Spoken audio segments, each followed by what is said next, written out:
Good afternoon, and thanks everyone for joining in today. Earlier today, I participated in a telephone conference. It was actually a video conference with the White House Coronavirus Task Force led by the Vice President. Participating in that meeting was also the President, and we were able to visit with him.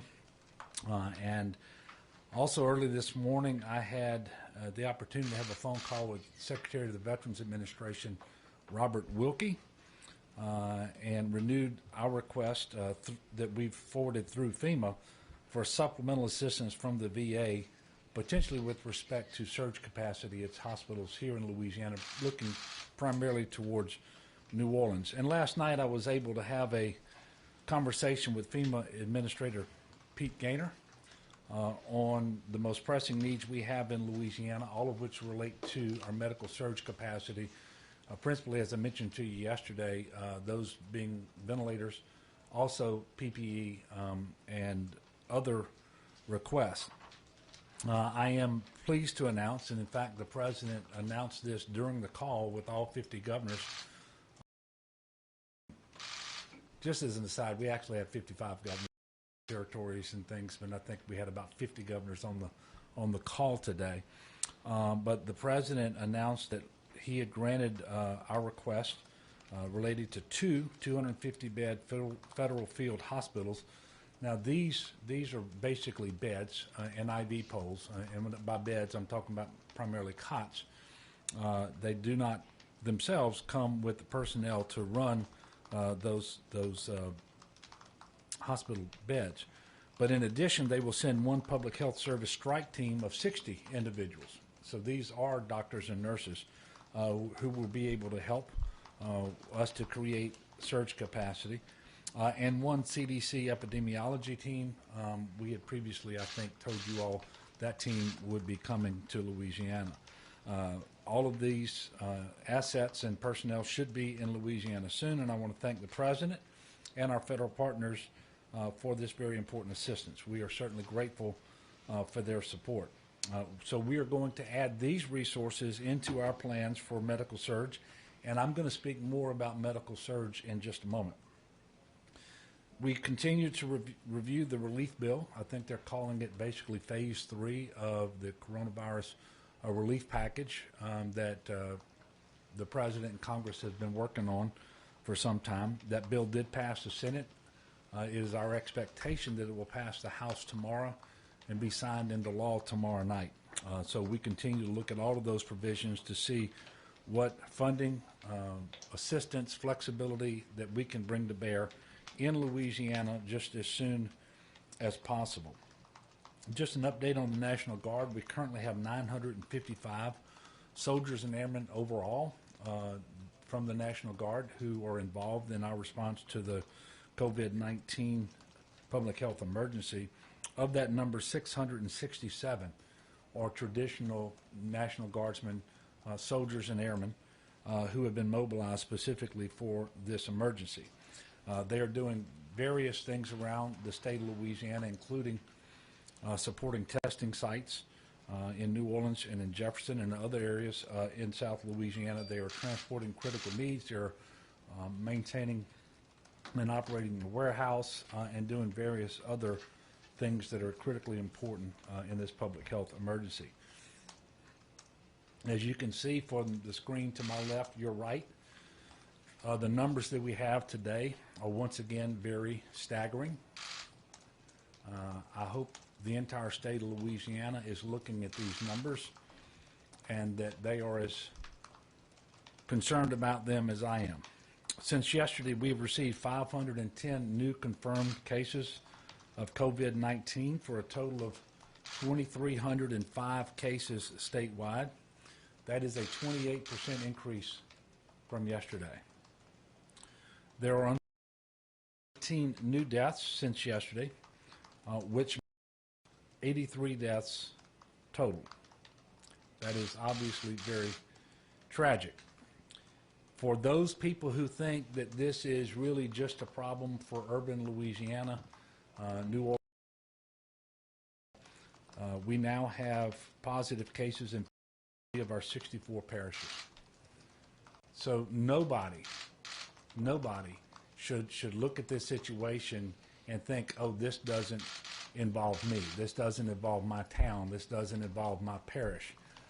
And I am encouraging everyone, no matter who you are or where you live, to understand that this coronavirus is in your neighborhood. It is spreading throughout the state of Louisiana. There is no place where it isn't. There are some places where we haven't detected it yet through a positive test result. It is all the way across our state. And so when we have statewide mitigation measures in place, they apply to everyone. And I urge everyone to take them very, very seriously. And it's quite frankly the case that the life you save could be your own. And all that you have to do to save lives is stay home. Minimize your contact. Follow social distancing, as we've been talking about.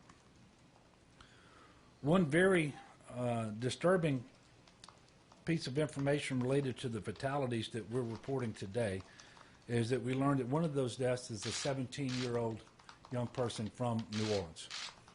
There is an investigation undergoing by the coroner now. I don't have any information as to whether this individual had underlying chronic health conditions or not. But it does illustrate the point that everyone is at risk. It might be the case that those most at risk are those 65 and older and those with underlying health conditions. But there is some percentage of the population, regardless of age and regardless of their health, who are at risk of having very serious and severe complications related to this disease, and that includes death. Nobody should assume that this disease will not severely impact them or have the potential to kill them. This virus knows no limits when it comes to age, race, gender, background, status, your whatever. It doesn't discriminate. So I am again urging everyone, regardless of who you are and where you live, to take this very, very seriously. With every passing day, doctors and scientists are learning more and more about this virus. They're learning more and more about this disease and how it impacts people. But we know enough already to know that people need to follow the stay-at-home order that we've given. We know that people need to practice social distancing. It is of the utmost importance. As of today, we are currently tied with New Jersey for number 2 in cases per capita in the United States of America. We are tied for number 2 in the entire United States of America with New Jersey when it comes to cases per capita. If we don't flatten the curve and do it soon, as I mentioned yesterday, we could be out of ventilators in Region 1, the New Orleans area, by as early as April the 2nd. And we would potentially be out of bed space for individuals by about April the 7th. There simply are not enough healthcare resources for all care if we continue to develop cases at the current pace. If we don't slow the spread of this virus, if we don't slow this is what's going to happen. It's not conjecture. This isn't some flimsy theory. This isn't a scare tactic. This is what's going to happen. Every single person has to take social distancing and my stay-at-home order seriously. There's been a lot of discussion about medical surge with a stand-up facility in the New Orleans area, particularly around the Ernest N. Morial Convention Center in New Orleans, and setting up a facility there. And yes, we are in the process of signing the necessary contracts to stage 1,120 beds at the convention center initially. The first 120 beds will be ready by the end of this weekend, with the rest coming online in the following week. We are executing the contracts for the wraparound services to include staffing for that facility. We will have the ability to scale more beds over the next couple of weeks if we see that that is necessary.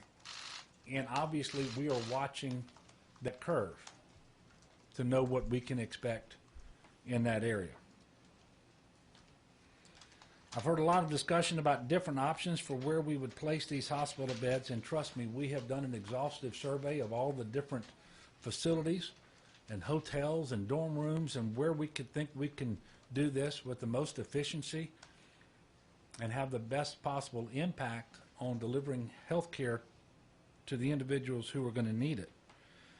There are obviously pros and cons to every option, but the most important thing, because one of the hardest things we're going to have to solve is the staffing, and quite simply, it is easier to staff a single large facility than it is multiple smaller facilities. And the layout of the convention center is near about ideal when it comes to staging these beds there in these wings of 120.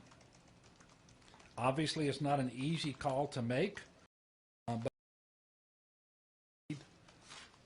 potentially 1,000 or more hospital beds in the New Orleans region by about the 8th, 9th, 10th of April. And that depends on what the data points are over the next few days as they come in. But that's the trajectory we're on. And what concerns me is these are the same dates we've been talking about for the last 3 or 4 days. And the simple reason for that is we have yet to start flattening the curve. I want everyone to know that in addition to this capacity, we are surging capacity within our existing footprint of hospitals, not just in the New Orleans region, but around the state. This is not complete, but I will tell you that Ochsner LSU Health in Shreveport is expanding by 120 ICU beds. Ochsner New Orleans by 96 ICU beds. UC in New Orleans by 70 ICU beds. Our Lady of the Lake in Baton Rouge by 75 ICU beds. Baton Rouge General is adding both regular inpatient hospital beds and ICU beds, 34 ICU beds and 229 inpatient beds. These things are being done in phases. Some of those are coming online very quickly, others within a couple of weeks, and others within about a month or so. But all of it is critically important because those obviously who are most severely impacted by this disease will need an ICU bed. They're going to need a ventilator. So it is incredibly important. In addition to work, we are also identifying all the capacity we have at Tier 2 hospitals across the state of Louisiana, and just for illustrative purposes, in the New Orleans region, in Region 1, there are approximately 172 of these beds. And then we are working, as I mentioned before, to try to get an arrangement with the VA hospital, most especially in New Orleans in the short term, to see what surge capacity they may have so that they can take some of our patients as well. Actually was very gratified today in the call that without my prompting, the president called on me to report about what our needs were, and before I could give an answer, he asked me about whether we thought we would need the VA hospital in New Orleans at surge capacity. I confirmed that we thought that we would, and so I know that this is receiving the required attention at the highest levels in our federal government. I really appreciate him for understanding what our situation is here in Louisiana and doing what he can as our federal partner to assist with what we're trying to stand up here in Louisiana when it comes to our medical surge capacity. Now, I've spent a lot of time talking about how we are surging in Louisiana with respect to our medical capacity. And we are working around the clock nonstop to do that. The average person in Louisiana doesn't really have a role to play in how we surge. But you have a tremendous role to play in determining the degree to which we have to surge and the time within which we have to do it in order to meet the need. Because if you will do what is within your power to slow the spread of this virus, to slow the spread of this disease, we won't need to surge as much or as fast. And you literally have it within the power of yourself to save lives. It could be your own. It might be your spouses. It could be your parents. It could be your next door neighbor. But you have it within your power, the opportunity to save lives, if you will simply minimize the contact that you have with other people. And I know it's hard. It's both simple on the one hand and it's hard on the other. It's not how we're accustomed to living, but those are the facts.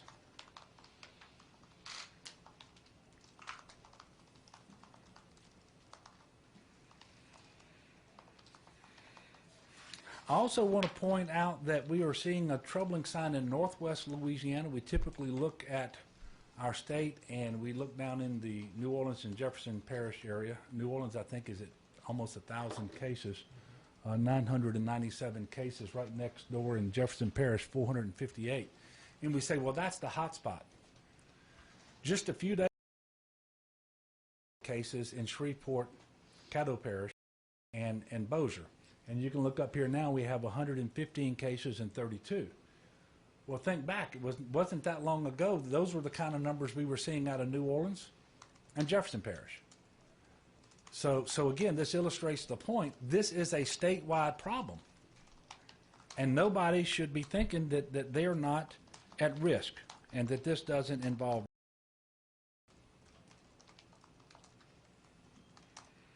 So to my this briefing startling and unsettling. I think that it is a situation that I'm describing that you want to avoid. Understand, we can avoid it. It is entirely within our power to avoid it. But we've got to have more compliance. And by the way, I want to thank all of the individuals, the leaders, the political leaders, the business leaders, the faith leaders, who are doing so much to promote compliance, and those individuals out there who are compliant. But we're not doing as well as we should. Not when we know what is coming down the road in the not too distant future if we don't do better. So I am urging everyone to do what you can. And be selfless. Be a good neighbor. Think about that healthcare worker who's already performing heroically, but why would you want to increase their workload, increase the people with whom they're going to have to be exposed? Why would you want to take the chance on bringing it home? So while we left essential businesses open so that people can go to the grocery store and to the pharmacy and to the bank and to the gas station, you don't have to go every day. You don't have to do those things every day.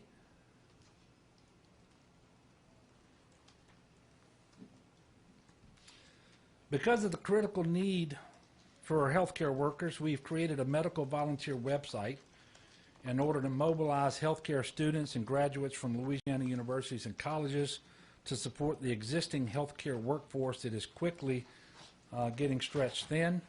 This website is also available to active members or retirees of Louisiana's healthcare workforce who are willing and able to assist. And we are asking volunteers of all medical backgrounds to sign up. This is really important because in addition to ventilators and PPE, really the most critical thing that we need in order to increase our surge capacity are the medical professionals, the doctors and the nurses, the respiratory therapists, and all of the other allied healthcare professionals. We need volunteers. So if you are qualified and able and willing, first of all, I'm imploring you to volunteer. Secondly, you can do so by visiting COVID-19lavolunteers.org. COVID-19lavolunteers.org. And I want to thank everyone involved with making this possible. I want to thank those who have already volunteered. We will have all of these links and phone numbers on our website, by the way, which is gov.la.gov/coronavirus. la.gov/coronavirus. Just a reminder for those of you who are filing for unemployment benefits, in order to receive weekly unemployment benefits, you are going to have to satisfy. It is a legal requirement that you satisfy that you are still unemployed. You got to do that once a week, and you've got to be unemployed due to COVID-19 in order to get unemployment benefits. Those weekly certifications must be filed by Sunday of each week that you are unemployed. And think of the weekly certification as filling out a weekly timesheet. You just have to do it every week. It allows the Workforce Commission to know on a week-to-week basis that your employment situation has not changed. Despite the dire circumstances that we face, I do remain hopeful and, in fact, optimistic that with greater compliance to the stay-at-home order, to the social distancing measures that we have put in place, and to people just exercising good common sense, and that people are going to be motivated by just the desire to be good neighbors to one another, that we are going to start to flatten the curve, and that we are going to start seeing that in the very near future. Because our future from where we are today, with the curve that we are on, is not promising. We will gladly accept help, both human and divine, so I'm asking people to continue, in addition to working, to make sure that we do better, that they pray that we will do better as well. There's no doubt there's daylight at the end of the tunnel, but we're not close enough yet to see it. Now more than ever, we need people to stay home, slow the spread, and save lives. I am going to take questions. I will remind you that, as we have every single day, and I want to thank him and all of the people at the Office of Public Health, really all the people statewide who are working so hard on this, both at the state level and at the local level. But we have Dr. Alex Bu here to answer questions as they may relate specifically to testing. And I want to thank him personally. And I want to thank those healthcare workers who continue to perform heroically all across the state of Louisiana. And I know that they are getting tired, but the fact of the matter is we have a long way to go. And so we're going to continue to encourage them and support them as best we can. Greg Hilburn. Governor, you seem concerned about the lack of compliance, or compliance not being where you want it to be, yet there are large gatherings sometimes at churches, and law enforcement are naturally reluctant to break these up. When are you going to, when will that happen? Well, look, I said this before, and it remains the case. We have 4.7 million people. We have 4,500 churches. We have tens of thousands of businesses. The people of Louisiana need to listen carefully. We are not going to enforce our way through this. People need to comply. And if you have a pastor who is going to continue to have gatherings and services at church, then I'm calling upon the parishioners, the congregants, not to go. You know, everybody has a decision to make here. And I'm calling upon leaders to be leaders. Yes, ma'am.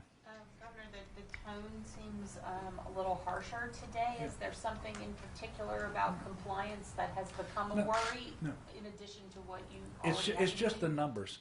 Every day that we stay on our current trajectory is a day that we know leads us toward an outcome that we all want to avoid.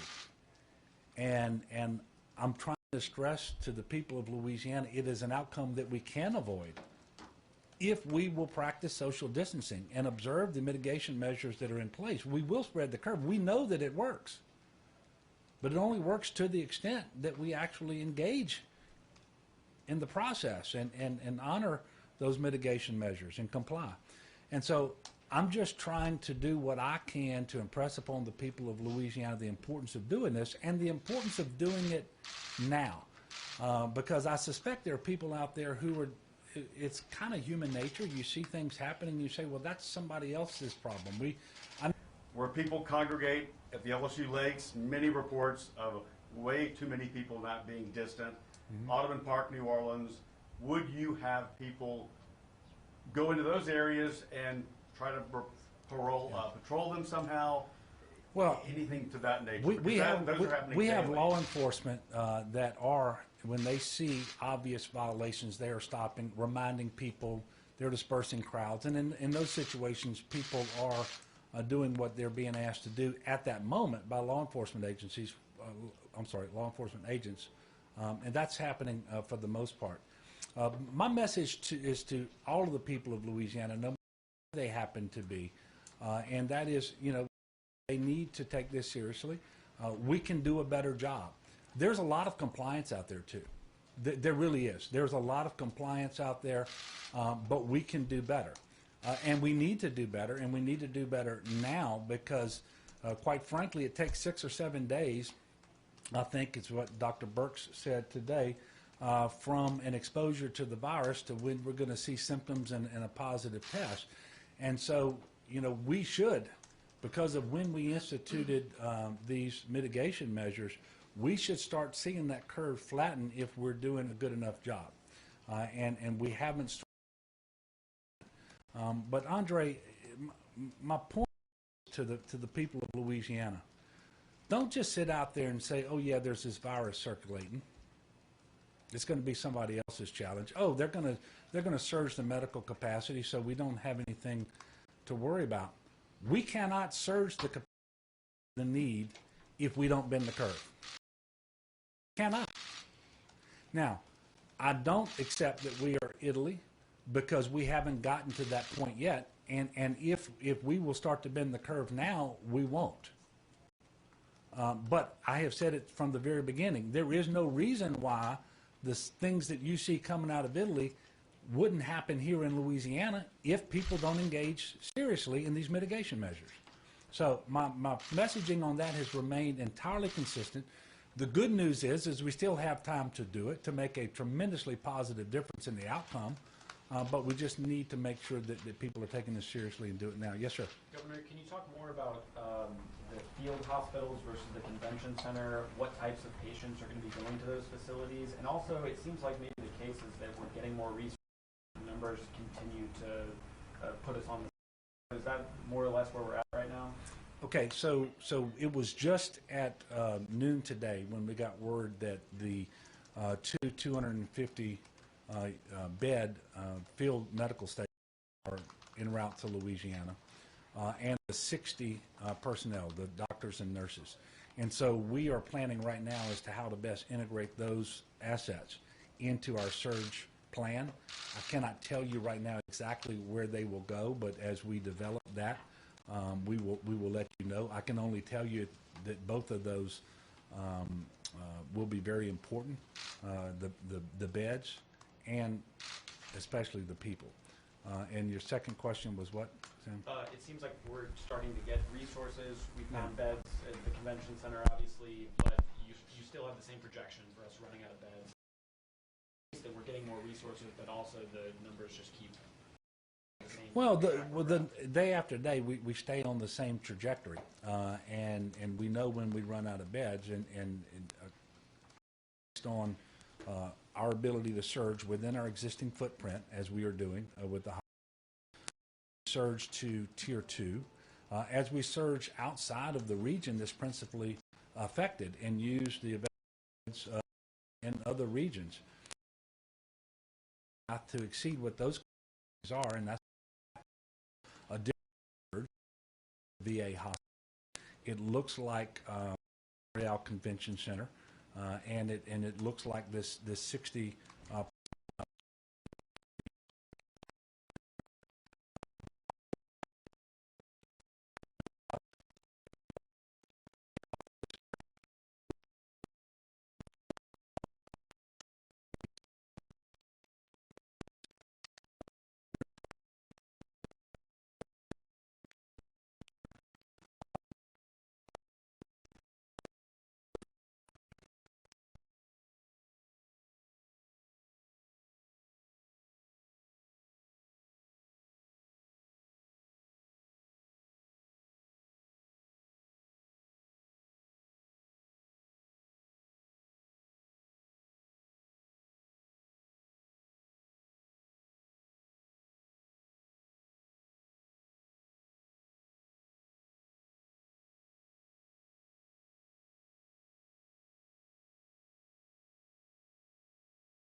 Louisiana, and additional ventilator capacity as well.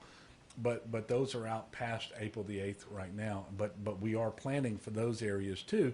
And obviously we're working very, very hard to make sure that those things that have been in short supply and slow to arrive actually start coming in greater numbers and more frequently, like PPE, like ventilators, and so forth. Yes, sir. Governor, can you give us an update on yesterday? You had an idea that you might get 100 more ventilators this week. And can you give us an update on that? And also, how many have we requested from the federal stockpile, and if we received any yet? 5,000 from the federal stockpile. We've received none. Today I'm sorry, it was actually yesterday, I think it was after the press conference, we actually received 90 more. So remember I said we were looking at 3 groups of 100 that had already come in and been distributed. We're looking at another group of 100 this week. Well, 90 of those came in, and that number may actually be 92. These are from vendors? Yes, not from the national stockpile. And then we still expect to receive another 100 that we've identified from a particular vendor early next week. Those numbers are not the kind of numbers that we need. We need several thousand ventilators, and obviously we need them in Region 1 first.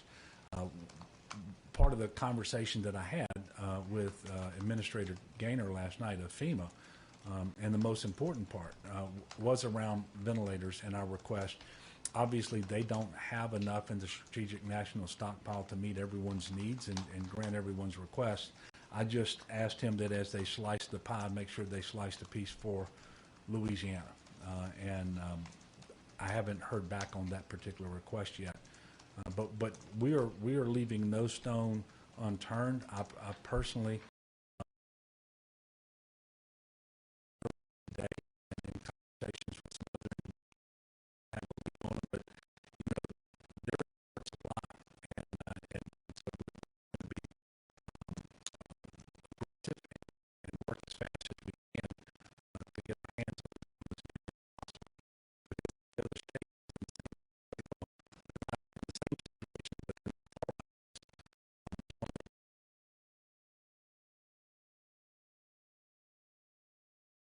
Yes, sir.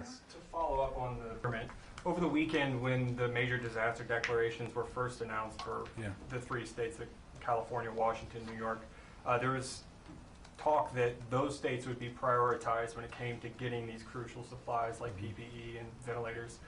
Now that Louisiana has the same designation, have the feds specifically said that we would be prioritized for that? Well, look, I don't think it was just happenstance that the president called on me today to ask me what was happening in Louisiana, what our most pressing need was, and it wasn't just a coincidence that he gave live as they put the paper in his hand that the EPI team, the 2 field medical stations, that the 60-person strike team were coming to Louisiana.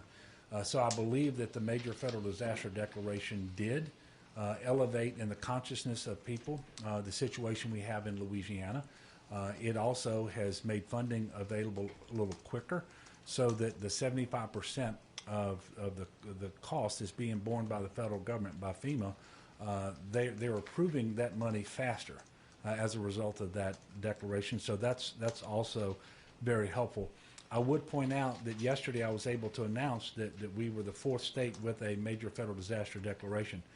There are a number of other states now that have come in behind us, and I suspect that number is going to continue to increase as we go forward. But there is no doubt but that the declaration that was granted by the president has been and will continue to be helpful to us here in Louisiana. Last question right here. Governor, obviously we talked about the tone today and the non-compliance you're somewhat seeing across the state. I know you said we're not going to enforce our way through this, but could more restrictions, harsher restrictions be on the horizon? Well, you know, one of the things that, and I don't know what this is going to look like yet, but one of the things the president mentioned today, and I saw it up on the CNN screen just a moment ago, is we're looking either today or tomorrow, very soon, to receive additional CDC guidance with respect to social distancing and mitigation measures that should be in place in different places depending on what the facts are on the ground in that area. And I don't know whether that guidance is going to include things that are more restrictive than what we've already been doing. I know until we start to bend the curve, we're not going to do anything that's less restrictive. But I'm looking forward to receiving that guidance.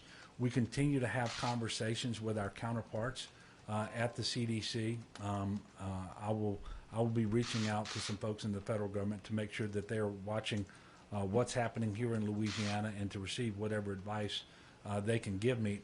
As of now, I don't have any news to make with respect to this.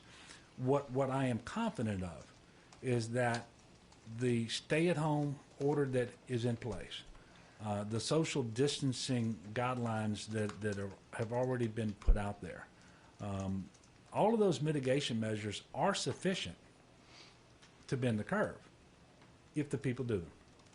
I am 100% confident of that.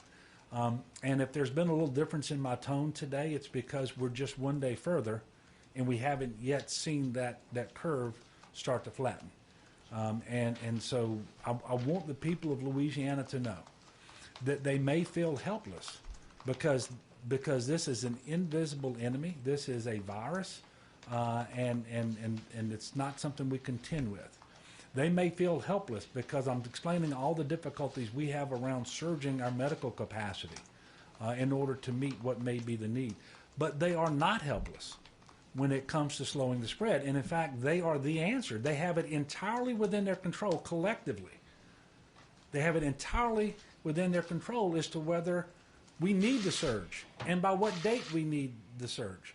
And so I'm again imploring people to do better. We will beat this. We're going to come out on the other side. I would rather it be sooner than later, and I would rather it be with less people infected and less people dying than would otherwise be the case. And we can do that, Louisiana, and I'm confident that you will. I'm just confident that you will. And again, I ask you to continue to pray for our state and for this country, for those people who've died, those family members of those people, and then those who have the disease now, that they will be restored to full health. And pray for one another that we will find the courage, the will to do what we know we need to do. There are a lot of things mysterious about this virus, but there is no mystery around what we should be doing right now and what we should not be doing. So let's get with it. Thank you.